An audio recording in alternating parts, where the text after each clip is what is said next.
This is a record of a debate between two biblical Unitarians on the topic, Are Satan and Demons Personal Beings? Biblical Unitarians are not Unitarian Universalists. Their movement emerged from the radical Reformation of the 16th century, represented by groups such as the Socinians, Polish Brethren, and Unitarian Church in Transylvania. Notable early modern Unitarians included Joseph Priestley, John Biddle, and Isaac Newton. Please note that the two biblical Unitarians in this debate shared these doctrinal positions. There is only one God. God is one person, not three, as in the doctrine of the Trinity. Humans are mortal. There is no immortal soul. Jesus Christ is the human Son of God, not a divine being, and not God the Son. Jesus will return to earth at the time of the end. The kingdom of God, although existing in potential form among the followers of Jesus, will be established literally on the earth by Jesus at his return. The two participants have a number of doctrinal differences, but in this debate, they presented their opposing views on the subject of Satan and demons.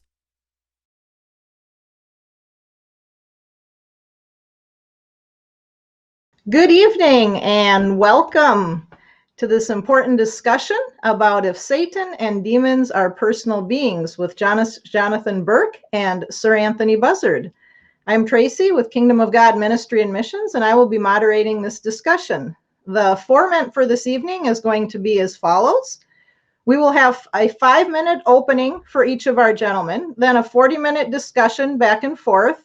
Then we will end the discussion with a 5-minute closing statement from each of them. And then there will be a 30-minute audience Q&A. And please type your questions into the chat and make it clear that it is a question for either Jonathan or Anthony, and also keep them succinct. And please let us remember also to remember that we're all Christians here and that we should be kind to one another as we are chatting. And first of all, we're going to have Mr. Jonathan Burke share his opening statement. He's joining us all the way from Taiwan and is representing the side that Satan and demons are not personal beings. John was raised in the Christadelphian community, baptized at 19, and has been a member ever since. His particular area of Bible study have included hermeneutics, prophecy, creation, atonement, biblical mortalism, and the general topic of evil, including Satan and demons. He has written a number of books defending the reliability of the Bible and its message generally, and as well as defending certain Christadelphian views specifically. He has also written a large number of individual articles for Christadelphian journals. So welcome, John. Thank you very much, and thanks for hosting this debate. Oh, you're so welcome. And I will be bringing up your PowerPoint, and Okay. you will be able to begin then for your 5 minutes as soon as you are ready for your opening statements. Okay, thank you very much. May I commence now? Yes, you may. Thank you. Satan and demons are not supernatural personal beings. Hermeneutical consistency. Unitarians are monists. We believe there is only one God, that God is one person, that humans are a united mortal being, not a temporary combination of body and soul, that God is the only power, that all power derives from God, and that angels are dependent on God for their life and power. Is this radical monism compatible with an autonomously powerful, evil, supernatural Satan, or is that actually effectively a second God? Unitarians interpret texts contextually. We don't simply read the English words on the page and accept what they appear to say. We read passages such as, quote, in hell as he was in torment, end quote, Luke 16:23, and, quote, the smoke from their torture, end quote, Revelation 14:11, and understand they are not referring to immortal souls burning in hell. Likewise, we read passages such as, quote, the Father and I are one, end quote, John 10:30, and, quote, my Lord and my God, end quote, John 20:28, and understand they are not saying Jesus is God. So figurative readings are standard Unitarian practice, even for passages which look like basic narrative, such as Jesus' story of the rich man and Lazarus. Unitarians harmonize the Testaments. We believe both testaments teach one God, who is one person, a human Messiah, who is the Son of God, humans are mortal, and God's kingdom will be on earth. We find human Satans and an obedient angel Satan in the Old Testament, so should we expect to find just one evil angel Satan in the New? We find no demons in the Old Testament, so should we expect to find them in the New? Sociocultural context. People make assumptions about what words like Satanas and Diabolos mean in the New Testament, but how were they used in literature written before the Christian era? The Hebrew Satan and Greek Satanas are used of the inclination to sin in Sirach 127 and 2 Qumran texts, Prayer for Deliverance and Baki Nafshi. They're used as common nouns in 1st Enoch, the Book of Jubilees, several Qumran texts, and the Testaments of the 12 Patriarchs. They're also used for an obedient angel in 1 Enoch. The Greek Diabolos is used of humans in 1 Chronicles 21, Esther 7 and 8, Psalm 108, Wisdom of Solomon 2, and 1 Maccabees 1. It's also used as a common noun in Job 1-2 and Zechariah 3. Note that even though it is always used in the form the Diabolos, it never refers exclusively to just one single being. So the term the devil doesn't prove the existence of one single being referred to as the devil. The Greek parade zone, the tempter, and Poneiros, the evil one, are both used in the New Testament, but are not found in Second Temple period pre-Christian texts. So there's no evidence they referred to a supernatural evil being called Satan. Importantly, there are pre-Christian and even Christian era sources showing that not all Jews believed in supernatural evil. Some sources, even when they used words such as Satanas and Diabolos, rejected such beliefs. Bernard Bamberger notes that the books of the Maccabees, the Wisdom of Sirach, 2 Baruch, and 4 Ezra rejected belief in supernatural evil. He goes on to say such beliefs were never accepted by all Jewish teachers and that many pre-Christian Jewish commentators rejected them. So by the time we reach the New Testament, we can't simply assume the meaning of words such as Satanas and Diabolos. There was no single belief in a single supernatural evil opponent of God and tempter of humans with this name. Consequently, Guy Williams and Antti Lato write that there was no standard Jewish Satan figure or belief, and that no Jewish tradition of a supernatural evil being called Satan was present in first century literature. This is particularly important when we read the wilderness temptation of Jesus. Mark Strauss says there are no clear parallels to this event in the Old Testament or Judaism. As a result, we cannot simply assume that it represents a typical belief in supernatural evil being who tempts people. Scholarly literature. Please note this is not an appeal to authority. Just because scholars say something doesn't mean it's true. But it is worth noting how mainstream scholarship has radically changed its views on Satan and demons in the Old Testament in particular, just as it has largely abandoned the idea that the Trinity or a mortal soul are taught anywhere in the Bible. Scholars recognize that the traditional understanding of Satan is nowhere in the Old Testament. A.T. Lincoln says Satan only appears 3 times, never as a cosmic adversary. Herbert Wolf says the Old Testament Satan was not the Satan of later Judaism and Christianity. Marvin Tate says no Old Testament passage depicts the typical Christian view of Satan, and that in this sense there is no Satan in the Old Testament. There's a scholarly consensus that the Satan and demons of popular theology are not in the Old Testament. Consequently, if someone finds them in the New, we must ask where they imported these ideas from. Many scholars also interpret Jesus' wilderness temptation in a non-literal sense. Blomberg, Evans, Twelftree, Borg, Wright, and Witherington interpret it as a visionary experience. Collins, Dunn, Best, and Liu interpret it as a symbolic description. Dunn and Liu also suggest it's a dramatization of Jesus' life struggles with his adversaries. Lax and Keswick interpret it as depicting Jesus' inner temptation, the view I hold. What can we say of Jesus' view of Satan and demons? Gary Ferngren says Jesus didn't share the first century Palestinian demonology. Very importantly, he says the Gospels don't record either Jesus or the Gospel writer's explanation of demon possession. Other scholars agree.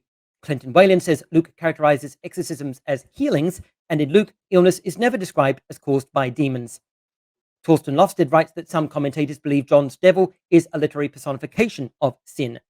John Thomas similarly comments that neither James nor John attribute illness or disease to Satan or demons. James Dunn and Graham Twelftree say that New Testament writers had no clear conceptualization of particular entities and that no clear concept of demons is found in the Gospels. They also say some cases of apparent demon possession in the Gospels, such as Mark 9, are examples of pre-scientific explanations for illnesses we now understand. Nevertheless, they warn against disregarding the, quote, spiritual dimension, end quote, of the illness, without explaining exactly what this means. New Testament, Satan and demons. Certain New Testament passages identify Satan either as a human being or as a person's natural inclination to sin. In Matthew 16:23, when Christ says, quote, "Get behind me, Satan," end quote, Peter is the Satan, the adversary. In Acts 5:3, Peter says to Ananias, quote, "Satan filled your heart," end quote, and then says, quote, "You contrived this deed in your heart," end quote. The parallelism shows that the Satan is Ananias' own inclination to sin. Certain New Testament passages are difficult to reconcile with a supernatural evil being called Satan. In 1 Corinthians 15:5 and 1 Timothy 1:20, why does Paul command that people be handed over to Satan in order to correct them? In 2 Corinthians 12:7, what is the messenger of Satan that was sent to Paul, apparently from God? Notice how demons are found almost exclusively in the Gospels of Matthew, Mark, and Luke. By the time we get to John, there are only 6 references to demons. 4 are spoken by Jesus' opponents, accusing him of having a demon. 1 is spoken by Jesus when he says, "I do not have a demon," and 1 by people who agree he doesn't have a demon. In John, there is no demonic possession, and there are no exorcisms. Scholars have noticed this curious pattern. James Dunn and Graham Twelftree ask why John totally disregarded Jesus' exorcisms.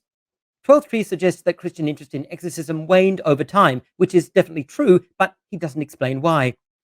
Clinton Whalen notes that, surprisingly, the epistles only cite demons in 1 Corinthians 10:20-21, 1 Timothy 4:1, and James 2:19. All this makes sense since the Synoptic Gospels were written as preaching aids for teaching potential converts and immature Christians, whereas John's Gospel, written for mature Christians, contains no belief in demons. Notice how even in the Synoptics, Jesus himself never diagnoses anyone as possessed by a demon. Outside the Gospels, demons are only identified as the foreign gods of the heathen, which is the Old Testament definition of demons in Deuteronomy 32:17. Quote, "They sacrificed to demons, not God, to gods they had not known, to new gods who had recently come along," end quote.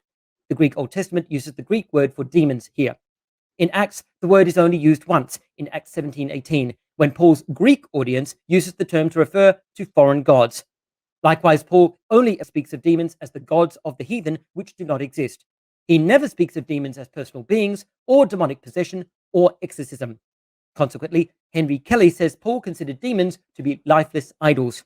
So, outside the Synoptic Gospels, Christians speak and act as if demons are the imaginary gods of the heathen, not supernatural evil beings which possess people and require exorcism.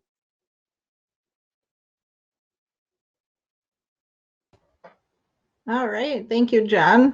Sorry, I think I misunderstood you at first when you said we had 10 minutes for the debate. I thought you meant we had 10 minutes first and then a wrap up. Oh, okay. So, Yeah. sorry, I misunderstood that. No, that's okay. That was good information, and we'll just give Anthony a little extra time if he would like to yeah, that's a good idea. Make some extra comments into what he has prepared.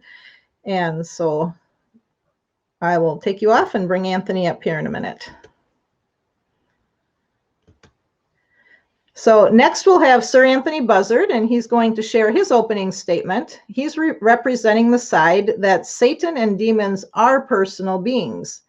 Anthony was born in Surrey, England, and educated at Oxford University and later at Bethany Theological Seminary. He holds master's degrees in theology and modern languages. Retiring after 35 years on the staff of Atlanta Bible College, he continues to write and teach, fulfilling a lifelong desire to make the best of Bible scholarship available to the wider church-going public. He served as co-editor of a journal from the Radical Reformation and is currently editor of the monthly magazine Focus on the Kingdom. Welcome, Anthony. Thank you. And glad to have you on today. You will be able to begin your 5-minute or 9-minute opening statement whenever you're ready. And I will put a 1-minute markup if you are continuing to go longer as well. Okay. Thank you.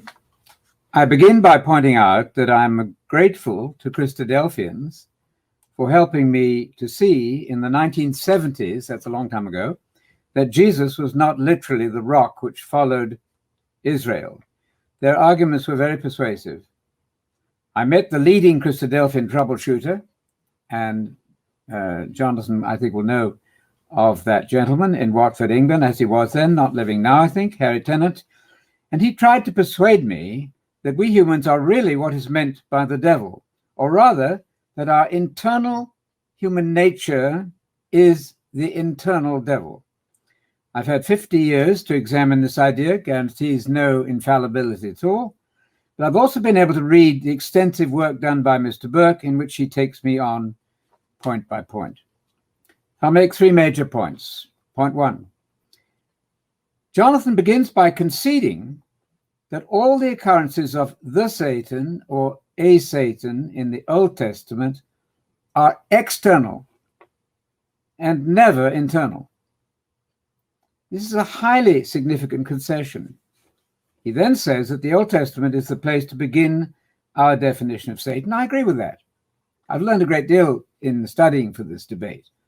But please note that Jonathan agrees that in the Old Testament, the Hebrew Bible, Satan never equals internal sin. So then, if the Old Testament will not support human nature as the right definition of Satan, how can that brand new idea appear out of the blue without explanation in the opening key passage of Matthew 4? That seems to me an extraordinary stretch. So my first question would be, how do you propose to reverse all that Old Testament evidence that you concede when you arrive at the key passage which opens the New Testament? It's clear beyond any possible doubt that the devil, or diabolos, and I'm using the modern Greek pronunciation, in Matthew 4, is introduced to us as the one and only one well-known Satan. That's what that article means. We grammarians know what the definite article means. You don't have to explain it. You don't talk about the devil if you have no idea what your audience is saying. So then that devil in Matthew 4 comes up to Jesus, approaches him, and talks to him. In the same story, the angels come up to Jesus when the tempter, which is the devil, leaves him. Mr. Burke says that I over-translate the word came in the temptation, but this is not right. Prosechome, to come up to, one of the clearest, in fact, astonishingly clear, Theological Dictionary of the New Testament says astonishingly clear words used over and over in the New Testament. He comes up to Jesus, approaches him, talks to him. Mr. Burke says that I've over-translated that. Well, I just don't think that's factually right. So you have to look up the word prosechome and see what it means. So then, I used to say to students during my 25 years teaching in a Bible college and the biblical languages, Hebrew and Greek, Atlanta Bible College, that if you can find no one to agree with you in any commentary, in any language for 2,000 years, you might want to rethink. I'm fascinated by his reference to James Dunn. I will look that up and meet. I knew James Dunn. I had some influence on him in talking him into a Unitarian position, which he really has now. Point two, there are scores of easy passages in which we read that Jesus spoke to a person. There are easy ways of saying that one can speak to oneself inwardly. For instance, in Luke 12:19, you can say, soul, take your ease. Myself, I'm talking to myself. That's quite easy. I'll say to myself, it's quite possible. But in Matthew 4, words have no way of stating more clearly that the devil was not an inward tendency to sin found in all human beings, including Jesus. So the issue for me is simply this. Is Satan a who? A person? A personal being? Or not? I want to address this question by pointing to the following facts. Persons are addressed, spoken to in the Bible quite clearly using the vocative case. I'm allowed a little bit extra. Satan is so addressed as a person, and the demons are addressed as persons too. No difference. Therefore, Satan's a person, because you cannot address a personification, and a personification doesn't speak to you. unless he can show me examples. Wisdom, for example, is not ever in conversation with us. And wisdom is a good example, which is granted by my friend here as a personification. God and Jesus both conversed with the devil, therefore the devil is a person. There's an easy way of describing in our New Testament a person as functioning in some way. Matthew describes Satan as one who tempts, or pirazon. I'm using the modern Greek pronunciation. Satan is the tempting one, the one who tempts. Scores of such present participles, masculine, designate persons. Satan is the one accusing. Persons are called by name in Scripture. Jesus is the Son of God. The demons recognize that he's the Son of God. How do they manage that? The word spirits, used absolutely by itself, almost exclusively means angels or demons. So these are proofs that Satan's a person, simply the grammatical facts, the language facts in front of us. I can add that in the parable of the sower, you have the parallel between the devil or diabolos, Satanas, Satan, and the third one is oponeros, the masculine person, evil one. There you've got it, a wonderful conglomeration of three self-interpreting phrases. So Mr. Burke tries to establish a case for saying that Jews spoke of the evil inclination in man. But where's that in the Bible? I notice a lot of quotation outside the Bible, by the way, in his opening statement. We have to deal with that. And the devil is not equated with the evil inclination. New International Dictionary of New Testament Theology, edited by Colin Brown, a good friend of ours, who was a flat-out Unitarian as we are, although he might not have said that publicly very clearly. Point 3, finally. I have to disagree with Mr. Burke absolutely when he attempts to tell us that Matthew, Mark, and Luke are written only for uninstructed Christians. Who said? You imagine that, sir. That cannot be right. Matthew, Mark, and Luke are the central information about the teaching of Jesus, which is the essence of Christianity. So then, once we accept that the word the Satan or the devil never on any occasion means internal tendency to sin, it must become easily clear that the Satan or Satan is the personal name of a personal evil being, the devil. Thank you. Thank you, Anthony. And we will bring Jon back on here. Mm-hmm. And we will begin our 40-minute discussion. And Jon and Anthony will take turns asking each other questions. And we just want everyone to remember that this is for your benefit, the people in the audience, that most likely these two gentlemen aren't going to change their minds and they won't talk each other into that. But the discussion is for those of you watching and those who will watch in the future. And hopefully we can give you a clear idea to each side so that you can draw your own conclusions. And so, Jon, you can begin by asking Anthony a question and then just dialogue back and forth. And I will give you a 2-minute warning or come back on when we have a last question. Okay, so would you like me to start with a question or Anthony? Yep, it's you. Oh, okay, thanks very much. Anthony, leaving aside the Bible, which Second Temple period or earlier sources are an accurate representation of your view of Satan and demons? Well, my answer to that is I'm not interested in that. This is a Bible discussion. You're not going to prove anything. My answer is simply, you're not proving anything. I know that the Jews believed in the Yetzer Hara. I'm aware of that. I'm also aware that's not in the Bible. I know they talked about the Memra, but that's not in the Bible either. So I understand this to be a Bible description. So what happened to Jews is irrelevant to me. I don't need to deal with that as long as I've got scripture. Okay, thanks for answering the question. Thank you. It's a good question. And these are all good questions. You've given us a lot of thought. I fully understand that. And I'm very, very pleased with Christadelphians in terms of their Unitarian faith. That is, and I want to say I appreciate all your work in that regard. I think it's magnificent what you've done, especially with the doctrine of the kingdom and the Abrahamic gospel. I think that's just magnificent. Well, it is for us. It's very, very compelling, as you know, and for you too, which is great. Okay, so I'm asking Jonathan a question now, right? Yep. I am right then in you're saying clearly that there is no internal Satan equals human nature example in the Old Testament period. Not in the word meaning of the word Satan, no. But I do know that the the word was used in that sense in the intertestamental era. So the concept was well established by the New Testament, and it's derived, of course, from Genesis 3 and, well, Genesis 6. Okay. Okay, so again, though, you're appealing to something outside of Scripture. You're saying that it was well known in that your view was well known in the intertestamental period. Therefore, the Bible has to reflect that. That seems to me a bit of an assumption. Again, if I limit myself simply to Scripture, which I know many scholars would think is naively stupid and simple, and you'd come under that condemnation too. But if I just work with Scripture, I don't find the Yetzer Hara or anything of that intertestamental period. I don't have to explain, I think, why that has affected what they say in the New Testament. Okay, Maybe. so Yeah, go ahead. I'm not sure what you're saying. Are you saying that you don't see the Yetzer Hara in the Old Testament, or you don't see it as addressed as Satan in the Old Testament?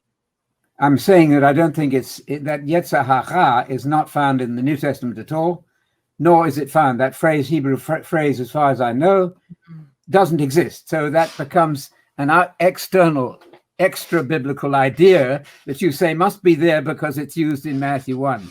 That doesn't I see it as just another way of describing what is actually already in the Old Testament. The evil imagination, which is there in Genesis 6, for example. It's just another way of saying what's already in the Old Testament. Okay, now that's fine. Would you explain to me how the internal flesh devil definition is there in Genesis 6, please? Oh, well, it's right there in terms of the evil imagination of men's hearts, right there in Revelation, in Genesis 6, when God said that the thoughts of man were evil continually. That was, in fact, one of the cornerstone verses in the intertestamental era on which the concept of the internal evil inclination was based. Yeah, but you've already conceded that that doesn't equate to the devil. You've already said that the devil or Satan is never ever the internal thoughts and heart. So you're making a connection there that seems to be illogical on your own basis. What I'm saying is that term wasn't used, but the concept was there, and I think that's the important thing. If the concept is there in the Old Testament, yes, it's just get a different name by the time we get to the New Testament. But the concept is right there, and that's why exactly why the intertestamental Jewish commentators found it there in passages like Genesis 3, Genesis 6, and even Zechariah. Yep. I would like to see a completely clear quotation that they say that the Yetzer Hara is exactly the same as the devil, which would mean then that the devil, as you agree, is not in the Old Testament as internal nature, but the idea is. I still want to see where they call that idea. You have a good text there in Genesis, very good. The imagination of the heart was very bad, but I don't see that equated with the word devil in the Old Testament, and nor do you. No, that's what I'm saying. You simply just, and because the word Satan and of course devil were generic terms, they weren't proper names, and so consequently, it's not a matter. It's really not a big deal to me that the word wasn't that particular word wasn't commonly used until the Second Testament intertestamental era, because the concept is right there. Yeah, and it must therefore be true that what is meant in Matthew 4 is the Yetzer Hara, is your conclusion. Well, I think that is a natural reading given the socio-cultural context. I mean, it's using the language which Jews actually did use of that particular concept. Yeah. Okay, I see how that goes.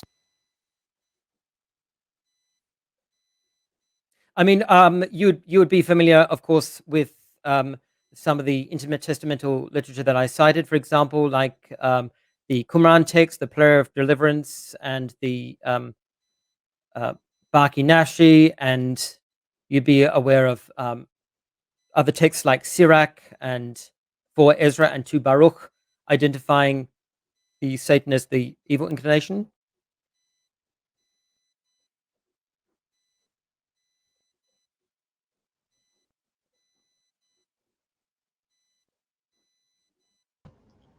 Anthony, your sound is off.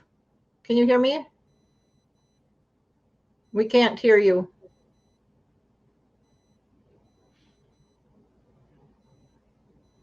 We can't hear you.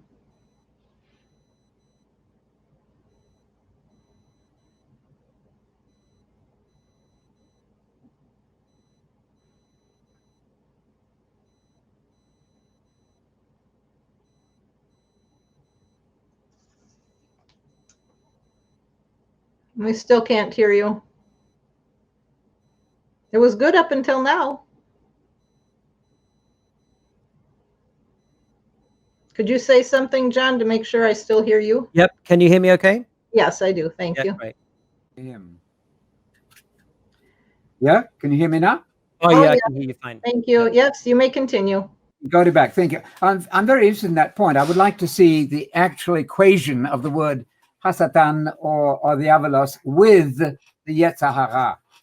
Again, it doesn't convince me entirely because it's outside the Bible. I think the Bible stands alone. When you say, if I may take you on this question, that Matthew, Mark, and Luke are written for uninstructed Christians, some peer review, please. I don't think anybody of our biblicist point of view would imagine such a thing. They would say the opposite. These are the absolutely foundational gospel of the kingdom text, the teaching of Jesus. And you seem to want to get rid of this. You have your critics, as you know. I won't sure. use my name. So I've been following very carefully what they've said also. But can you substantiate that? On what basis do you declare that Matthew, Mark, and Luke are not the absolute core of the teaching of Jesus for posterity? Well, I believe they are. And that's precisely why new converts need to know them. I mean, I wouldn't expect a new mature Christian to need to be told, 1, that Jesus was born, 2, where he was born, 3, details of his life, 4, his teachings. I mean, as you say, these are the core teachings. This is literally what you teach a new convert. And Luke himself explicitly tells us in his first few verses that he's actually addressing a new convert. Okay. So Theophilus, yes, I see that. Yeah, and so John then doesn't deal with demon possession. We're getting to the demon thing, of course, as well. So I can direct the question to you. Would you explain to me, how is it that a demon can have the knowledge that Jesus is the Son of God? That sounds to me like a personality. How is it that demons cry out and recognize that Jesus is the Son of God? What would you please substitute for the word demon there? When you read demons, let's take the James one. The demons believe in God and tremble. I want to know, what English words are you putting in place of demons there? In James, I believe that's an ironic reference to the foreign gods, in the same way that older passages in the Old Testament speak of the gods of the nations fearing God, trembling, and bowing down. Oh, ironic. I didn't get any sense of irony. What commentary on James says this is ironic? You've done a tongue-in-cheek thing, I suggest there, which you made up to fit your system. But James doesn't say, now I'm talking ironically, nor in the passages at all. So that's a problem for me. That's okay. But I mean, Ezekiel and Isaiah don't say they're talking ironically either when they mention God's trembling and God's bowing down in fear of Yahweh. Yes. So, I mean, I don't think that's actually a problem. I think in context, you need to read James, as I've mentioned, in the broader context of what the New Testament actually says, and very importantly, doesn't say about demons. I mean, you have to explain where they all disappear to outside the synoptics. Well, that's not a problem for me at all, because when Jesus is there, the New Testament period seems to bring forth the demons massively. I mean, those are obviously entirely speculative ideas, but you can't build much on that. I'm struck with the fact that in the story of the boy who went into convulsions, I want to know why the demon was able to see Jesus coming. Well, actually, I think this is incredibly unlikely for evil supernatural beings. They tend to demonstrate to Jesus and to God the immense respect of a typical first century Jew. So, of course, I don't believe these people were demon possessed. I believe that it was actually the person speaking. And remember, of course, that I'm arguing that these synoptics were in their descriptions referring to what people believed as demon possessed people. Yeah, I see that. Why then do the writers, let's take Mark 9 and 20, why does he deliberately assign intelligent personality to the demon? If what you're saying is true, it seems to me he works hard against you there. I want to know why we have either in a masculine participle. Please explain that masculine participle in 920, Mark. Well, the same way that we would describe, for example, if somebody in Taiwan, for example, was speaking of a person who was demon possessed, and I referred to their demon possessed friend, I would refer to it in exactly the same way that they would, insofar as I understand that I'm approaching them from their personal belief system, and later, of course, I'm going to lead them away from that.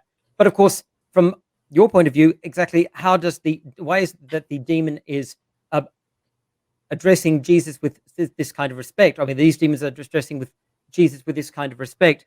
And as I've noted, we even have scholars such as Dunn and Twelftree who acknowledge that passages such as Mark 9 are clearly referring to a boy with an illness, and that this, in fact, is a case in which we should demythologize, as they say at the text, and understand that this is a pre-scientific way of describing somebody who actually had an illness that we understand today. And I mean, these are people who obviously are not on my side. I mean, Twelftree definitely believes in demons, although he finds it very difficult to explain exactly what they are. No, I see that. I understand that. It seems to me you've had to add a dimension here that isn't strictly in the text. If I didn't want you to believe that demons existed as intelligent beings, why would I go to all the trouble of giving that demon a masculine participle? This is an ad sensum thing. Why would I go to all the trouble? Luke, the doctor, who wrote more of the New Testament, if you exclude Hebrews, than anybody else, would have to say the Bible is misleading me here, because it clearly says there are demons. And I'm talking to Christadelphians over the years. I'm finding they don't know the difference between a payer and a payee. They don't know the difference between a demon-possessed person. Granted that the vocal cords of the demoniac are used. I've found this by experience. I've really had a great blessing talking to numerous Christadelphians. They're not able to define, at least satisfactorily for me, what's the difference between a demon and a demoniac. What is the difference? Well, the one is the demon, that is what people believe in, the false belief, and the other one is the person that they believe to be possessed by a demon. Yes. I mean, that's pretty simple to me. It's very simple indeed. But if I can just make a comment, please. On the point of the perspicacity of Scripture, the clarity of reading the words, I mean, this is exactly what I mentioned previously. We read words and terms like Jesus describing the rich man Lazarus. I mean, if Jesus is trying not to convince people that immortal souls can burn in hell, then why would he teach people the parable of the rich man and Lazarus? And Revelation 14:11, why would it describe, and passages like this, why would they describe these apparent people burning in hell, these people burning apparently in a post-mortem state? On the comment about Luke, for example, when you're describing about why Luke would describe this demon this way, it's significant. As I mentioned, Clinton Wayland says that Luke characterizes exorcisms as healings, which we would expect of a doctor. And in Luke, illness is never described as caused by demons. In fact, Luke 7:21, he says Jesus cured many people of diseases, sickness, and evil spirits. Likewise, Luke 8:2, some people who had been healed of evil spirits and disabilities. Likewise, Acts 19:12, their diseases left them and their evil spirits went out of them. And then Matthew, of course, in 8:16, when it was evening, many demon-possessed people were brought to him. He drove out the spirits with a word and healed who was sick. And then Matthew says that this fulfilled the prophecy. He took our weaknesses and carried our diseases, not our demons. And of course, that also brings up Psalm 103, verse 3. It's another echo of that. He is the one who forgives all your sin, who heals all your diseases. So why don't they say that Jesus is a fulfillment of Old Testament prophecies of demonic exorcism? Well, first of all, they do distinguish between exorcism and healings quite often. But the more powerful argument for me is that you cannot use the vocative case. You can't call to a demon if it's impersonal human nature. How can Jesus say, "You evil spirit, come out of him"? I made my point earlier on that if you address somebody with a vocative case, that's a person. At least all the commentators that I've not read all the commentators, we can't, play commentators. I'm fascinated again by Dunn. I'm going to look him up very carefully. Colin Brown at Fuller is absolutely clear on my side of this argument. It doesn't make it right, but I'm not convinced, though, that you're avoiding the plural neuter verbs and participles. That seems to me to instruct us that the demons have personality. I find that very difficult not to believe. Well, the point is, of course, I'm not making my argument from grammar. I believe that it means what it says, when that people actually understood that to be, for example, a demon being addressed, and that's fine with me. But on the point of view of whether it's possible to address Yetzirah, for example, I was wondering, could I get my PowerPoint back on screen, please. Yeah. Tracy, thanks. Okay, here's an example of, I mean, if you want to talk about the Yetzirahs, particularly the Yetzirah, I mean, this is an example of how we find the rabbinical literature referring to the Yetzirah. First, it is called a passerby, then it is called a guest, and finally, it is called a man. For it is said, and there came a passerby to the rich man. And of course, this is speaking of David's sin with Bathsheba. And the interpretation here by the Jewish rabbis is that this is actually a reference to David's Yetzirah. It says, he took this poor man's lamb and dressed it for the man that was come to him. And that's a rabbinical interpretation of 2 Samuel 2:12, obviously saying that this is the Yetzirah, describing it very clearly as a man who literally came to David. Likewise, we find rabbinic commentary like this. If the evil Yetzirah tells you, sin and the Holy One, blessed be he, will pardon, do not believe it. For it is said, trust not in a friend. And friend, it means none other than the evil one, the one's evil Yetzirah.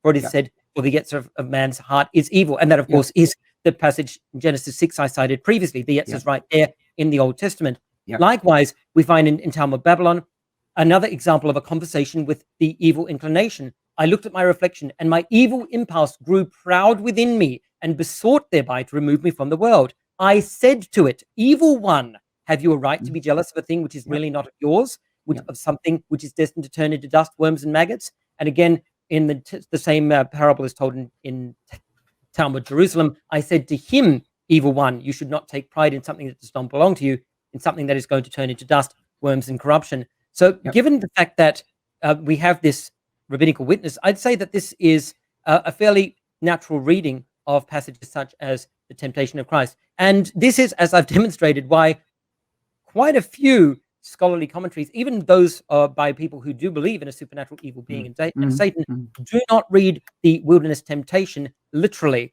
No, I'm aware of that. You're relying very heavily, though. Can you explain to me, how do you know the Jews hadn't got this wrong? They might have got this anti-supernaturalist idea wrong. So this is not a biblical discussion for me. As far as the evidence of the New Testament is concerned, I want to know of any leading commentary in our time who takes that view on the Matthew 4 passage. Who is willing to say, and let me throw this in if I may too, Jonathan. Your founders didn't believe it. That should make a Christadelphian at least scratch his head. Why was it that Roberts and the other man, Thomas, they absolutely didn't see an internal situation there? Why was that? Christadelphians learned that later, did they? You would answer by saying that? What happened? Why didn't they get it right from the start? Oh, I wouldn't say that they learned that later. I mean, there were Christadelphians who disagreed with John Thomas and Robert Roberts on that point. So also today, right? Yeah. Okay. Yeah, and so also today. Yeah. I mean, I don't see it's particularly necessary to. I mean, John Thomas changed his views over time. Robert Roberts corrected John Thomas. He disagreed with him particularly on slavery. So I don't really see that as a big deal. I don't think, and I don't really mind if some of our founders got some things wrong and then we figured out they were correct after what the whole idea was afterwards.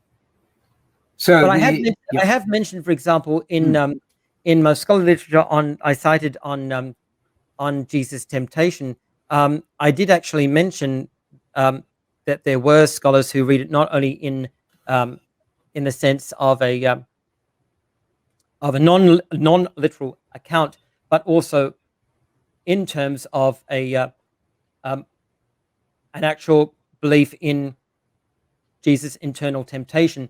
I mean, I've got their visionary experience, number of commentators, symbolic description, number of commentators, Jesus' life struggles dramatized, Jesus' struggles with his adversaries, and of course the direct personal interpretation by Lax and Kesich. So this is not something that I've invented. This is not something that actually is unique to Christadelphians. And as I've demonstrated, it's an understanding which was accessible to a first century Jew, particularly since many first century Jews didn't actually believe in a supernatural evil demon or being called Satan. I didn't know that. They didn't believe that. But when you come to the devil in the New Testament, then it would be natural for that idea of an internal Satan, is what you're saying. That would be an internal Satan. Yeah, that's because that actually was a quite widespread belief. Okay. And importantly, there were very widely used words for a kind of evil figure. But they weren't Satan and Diabolos. They were words like Mastema or Shemael or Shamael. And why don't the New Testament use those if those were the words referring to this evil being? Yes. Well, why? Okay, I can come back and ask you, why does Paul use the word Beliar? Why does Jesus obviously believe in Beelzebub? He implies that he believes it. Why does Paul use that word, Beliar, as a proper noun for the devil? That doesn't sound to me like the impersonal flesh. Now, by the way, we must agree, and I totally agree with you. The Bible talks enormously about the flesh that's in us. You know, I know that what's in me is no good and so on. There's no disagreement at all. The disagreement clearly is that that's what they call devil. And you've already conceded more or less that in the Old Testament that wasn't the case. So for it suddenly to appear as the obvious meaning of, with a different meaning in Matthew, is very difficult. So let me ask you, what is the meaning of proserchome? Well, I'll just bring up a few lexicons here. I mean, it simply means to come, and of course it can mean come in a range of different contexts, including a literal or a non-literal context. Mm-hmm. And what is Thayers? Okay, if I can. Yeah, but which one is it? Let's look at Thayers. Let's look at proserchome in the New International Dictionary of New Testament Theology. Massive, or TDNT, I'm sure you're using it, Theological Dictionary of New Testament, the state of the art in words. What is the meaning of proserchome? It's not what you said. It's not vaguely figurative. It's simply a very, in all of the other accounts of it in Matthew, you wouldn't argue for a moment. The disciples came to Jesus.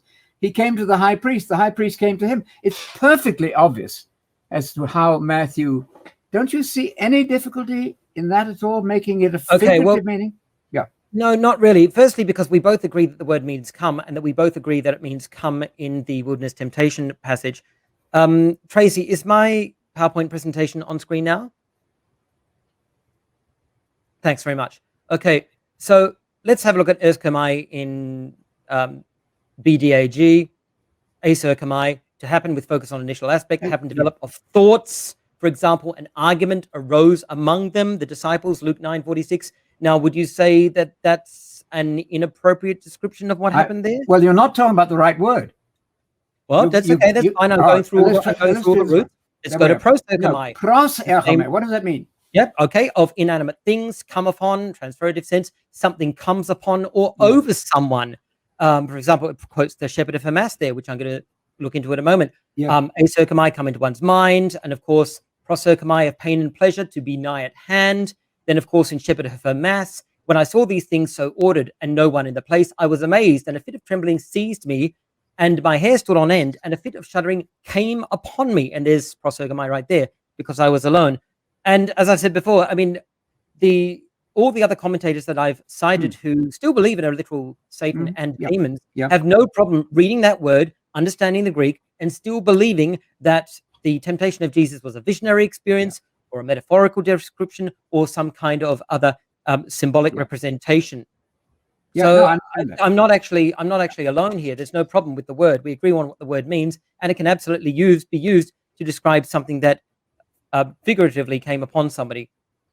Well, does it ever, according to Thayers, according to Begad, do they not say, first of all, it's used massively in a literal sense, and you wouldn't argue with 50 samples of that. Funny that you went to pagan Greek there. What in the Bible does proserchome actually mean, according to Thayers, according to Colin Brown, a Unitarian like ourselves, and so on? According to Dunn, I don't think that the Bible uses a Greek that was different to what other people were using at the time, and both BDAG and LSJ and other standard lexicons agree on that. So I don't see the problem here. Well, none of them cite, for example, the wilderness temptation as an example of something literally coming on somebody, or demonstrating that this can only mean literally. And I mean, quite honestly, obviously, these lexicons say that this does not have simply a literal meaning and can never be used of anything figurative. I mean, they say the complete opposite. And there's an example right there, for example, in the shepherd of Hamas. And of course, if we look at aserkomai, there's even more examples. Yeah. I mean, the point is that we both agree that we're not really disagreeing over the grammar here. We both agree that something came. The difference is what we believe that came. Well, it's the meaning of that word, and I don't think you've given us a biblical definition of prosechome, particularly in Matthew. Allow Matthew to use the word consistently. Where in the Gospel of Matthew does he ever mean anything other than a physical approach?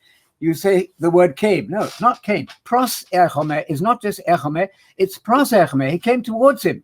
You didn't like my translating that way. Well, many translations, of course, render it that way. So where in the Bible, leave alone Greek literature for a moment, where in Matthew is there anything like thoughts arising in my heart and so on? I don't find that. So you've gone outside. I don't actually need to. I mean, the only thing I've gone outside is to demonstrate what the word actually means. And as I've said, I mean, you're not actually arguing with me here. You're arguing with the scholars who can read that word, understand the Greek grammar, and still agree with me that it actually means something of an experience which was not entirely literal. It was a visionary experience, symbolic description, a dramatization, or even just Jesus' personal temptation. I mean, you have to explain how all those scholars can be wrong about the idea of that word. If that's what the word can only mean, then you have to explain why the lexicons disagree and why all these scholars somehow don't understand Greek. I mean, that's a pretty important point. No, of course they understand Greek, but you're still talking outside of Matthew. The first thing in our examination here is those scholars aren't talking about outside Matthew. Well, please cite me a scholar who says that prosechome in Matthew 50 times doesn't mean a literal approach, coming to, not just coming towards, coming to. Where is your scholar who says this can mean figuratively ideas came into his head? One scholar. Well, I've actually quoted you a couple of lexicons demonstrating that, and I've even quoted a case of a text, a first century, a second century Christian text actually saying that. But again, you have all these scholars who interpret Jesus' temptation non-literally, so clearly they don't see the problem with the grammar that you're having here. They don't believe that word used in Matthew in this place actually necessarily means. I would love to see those. If you put them up on your PowerPoint, I want to see a scholar referring not to anything other than Matthew. Matthew's use of prosechome 50 times. A scholar, but we're not talking about all the other 50 times. We're talking about how it's used here. We obviously understand words according to people, how they use them. If I say I'm mad about my flat, you're not going to understand me. Okay, but Luke only uses eis erchomai once in 9:46. I'm talking about Matthew. Argument who rose among them. So I don't think that's a big deal either. I'm talking about Matthew. I know, but Matthew. I mean, but the same principle applies. Why can't Matthew use this word here in one of its many senses, just like as he used other words in their different senses in different contexts? I mean, context determines meaning, not numbers. And that's the point. You have to demonstrate either that this word cannot mean something in a non-literal sense, which the lexicons say it does, or you have to demonstrate that all these scholars are wrong to say that this was a visionary experience, symbolic description, a dramatization, or Jesus' own personal temptation. I mean, they know the grammar just like you do, and they know the lexicons just like we do, but they're coming to a dramatically different conclusion. According to them, the grammar is not the deal breaker that you say it is. So why don't they understand that? Well, I would love to see the evidence. If you sometime would send me. I mean, I've got a PDF of a lot of the stuff that I got in my PowerPoint presentation. I can send that to you later. I've mentioned that to Tracy. Okay. Tracy and Anthony, of course, would you mind if I asked a question at this point? No, of course. Great. Thanks very much. We've talked a lot about Satan and demons in the Old and New Testament. Would you say that your understanding of Satan and demons is in the Old Testament? And if so, where? Demons, that's a Satan very and good demons, question. yeah. Well, the word Satan, of course, developed. It isn't the same thing all the way through. I fully grant that. There's a development. When we get to the end of Revelation, and Revelation is our final part of the canon, the definition is absolutely clear in 12:9 and in 20 verse 2. The devil is called. That in itself tells you it's a person, because the expression in Greek to be called something means that's your name. So the devil is named in Revelation 20 verse 2 and 12:9. Actually, 12:9 is even better. He's actually called. That phrase to be called throughout the Bible means your name. Could be a place, but when you're talking about persons, it's not an abstraction. You don't get called an abstraction. They don't talk about, say, wisdom, whose name is wisdom. We don't do that. So I want then the evidence, please, from you that calling Satan the ancient serpent, obviously, who is also the Satan, is also devil without the article, not a devil. When you don't have the article, you, as Gesenius says so nicely, you're talking about a proper name. So you'd have to show me that that's not true. I grant your point entirely that you can have a Satan in the Old Testament. I know that. You can have a Satan, you can. But here we're talking about the original serpent, who is the devil. Okay, now, just before I answer that, my original question was, do you believe that, and we can come back to this if you like, Yeah. do you believe that your understanding of Satan and demons is in the Old Testament? You don't have to answer. I mean, you can say yes or no right now, but and not. You don't have to go of course I don't. I do not. I say it's a developing thing, but the end of Revelation absolutely nails it. Okay. No. Now, would you like me to address the point about Satan and demons? Okay. Yes. Satan and the devil. So, let me just get this back up here. Sorry, Tracy. I'm just going to ask you to put up my PowerPoint presentation again on screen. And I'm going to be quoting here from scholars who believe, of course, in a supernatural Satan and demons. Now, the point is that they understand that the devil, the dragon, and Satan is in Revelation is actually symbolic of Rome. Bredon here says Rome consequently becomes the beast, the devil, and Satan. Likewise, here the devil is generally thought to represent Rome. And of course, we are talking about the Revelation here. Likewise, Venks says, so we get a hint already that for John, the Roman power takes the figure of the devil. And likewise, he says the devil, when he says the devil will cast some members of the church of Smyrna into prison, Revelation 2:10, this cannot normally be perceived as the work of the devil. Obviously, nobody ever saw the devil drag people off to prisons from Roman jails. Likewise, he said then, thus they are men who act. So it's the Roman governor who's actually represented here by the devil. Likewise, Venks says that before and after that, the text talks about the throne of Satan in Pergamum, and the text is likely alluding to the Temple of Divus Augustus and the Dea Roma as the oldest and most famous center of emperor worship. Likewise, Norman Hiller says about the same time that the book of Revelation pictures the Roman Empire as a satanic beast.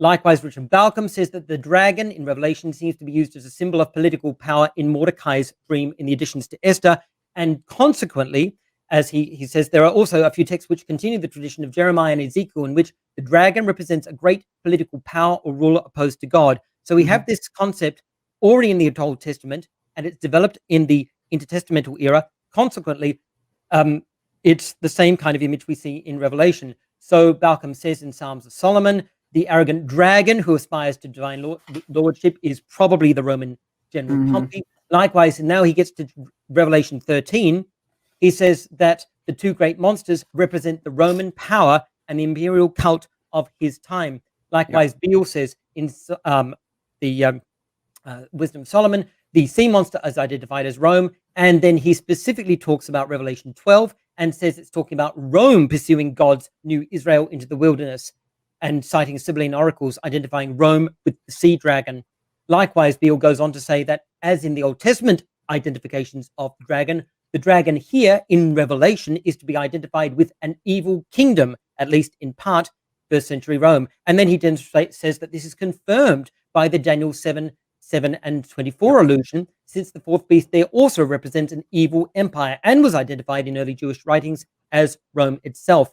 Likewise, Beale says that a proper understanding of the beast in Revelation 13:1-7 also bears this out. The seven diadems on the dragon's seven heads point further to an earthly king or kingdom. So it's very clear that there was a well-established trope in Jewish literature of dragon representing an evil power, specifically Rome. And these scholars are all saying, no problem. The dragon, the beast, the devil here in Revelation is Rome. And that's how I understand it. Okay. So then when John, who wrote the book of Revelation, Jesus actually says the devil is the ancient serpent, that's not Rome. Oh, absolutely. That's exactly the point, that Rome is the preeminent manifestation of that evil power which started back in Genesis.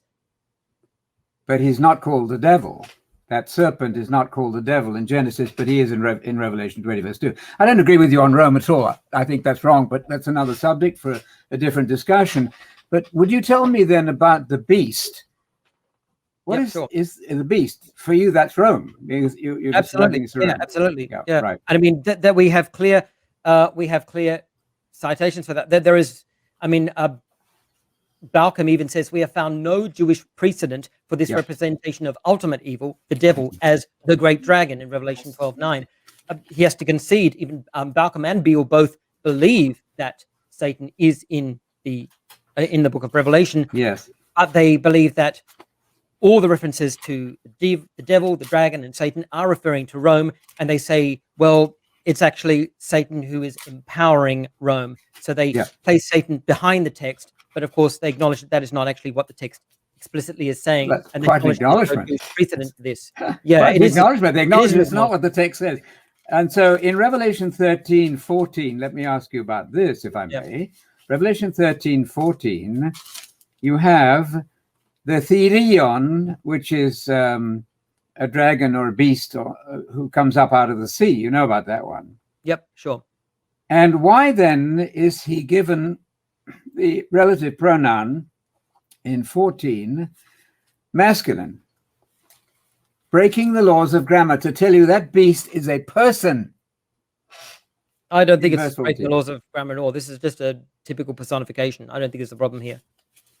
And I mean, as I said, this is what Beale and Balcom say, so I don't see the issue here. This is personification in a highly symbolic book, so it's pretty much what we expect. Okay. We've sort of. Sorry, would you mind if I? Sorry, yeah. How Anthony Jon is going to have a question to you now. Yep. Great. Okay.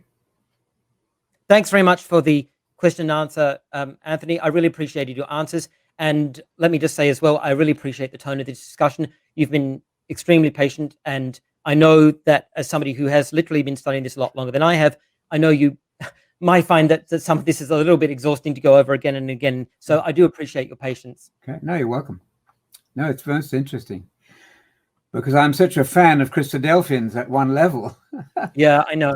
Yeah, let me add that within the last month, 2 very, very substantial Christadelphians changed their mind to my view with no pressure from me at all. That's another subject. But Christadelphians do change their minds, and you haven't yet. Yeah, that's fine. And that we all have a right before God to be judged ultimately. That's fine. So it's your turn to ask a question, is it? Tracy? Yes, sorry. Tracy, is it my turn to ask a question? I think that's what she said. Oh, okay. Yes, Jon, you can have the last question here. Okay, cool. Okay, then I would ask this. Anthony, how would you differentiate between temptation from Satan and internal temptation? I have no idea. Oh, okay. But I'm not living in apostolic times. I'm not living in apostolic times because there are no apostles. There are no supernatural gifts to the extent of the apostle things. Completely non-question to me because I do not know. I mean, I can guess and I can surmise, but it doesn't matter to me at all. It's there in the text of Scripture. That's my answer. I understand. Thanks. Would you say that? Would you acknowledge that first century Jews were able to tell when somebody was demonically possessed and when they were not? Would you say that they were able I have no idea what first century Jews knew. I know that Jesus clearly talked about, it wasn't tongue-in-cheek. It wasn't tongue-in-cheek. Well, I'm being ironic, you see. Jesus never diagnoses anyone as demonic possession. He only comments on what other people say about people being demonically possessed. Now, if we can't trust first century Jews to be sure if someone was demonically possessed, then we really don't know if these people were or not. Jesus never diagnoses anyone, and I think that's significant. Well, Jesus goes, he does. He speaks to the demon. You don't have to say, well, he hasn't diagnosed it. He jolly well has, to use my British. He speaks to the demon. You demon, come out of him. If that's not diagnosing the problem, then what would be? Well, at the same time that the gospel writers sometimes tell us he spoke to the demon, sometimes tell us he spoke to the actual person. So it's clear that the gospel writers don't feel the need to make that distinction as clear as you're making I don't see why it proves that at all. It shows quite clearly that you're speaking to the person and you're also speaking to the demon. They're not the same thing. Otherwise, payer and payee are confused. Demon and demonized are distinctly separated for me in the story. Okay. So would you say that today it's not possible to determine if somebody is demonically possessed? I'm not into exorcism. I don't know that the demons are working in the way that they did then. I don't know that. Could be. There are people who have exorcist but I'm not going to judge that. I don't know. I have no idea. What I do know from a language point of view is the text as we have it. Forget the Jewish ideas, forget the extra biblical stuff.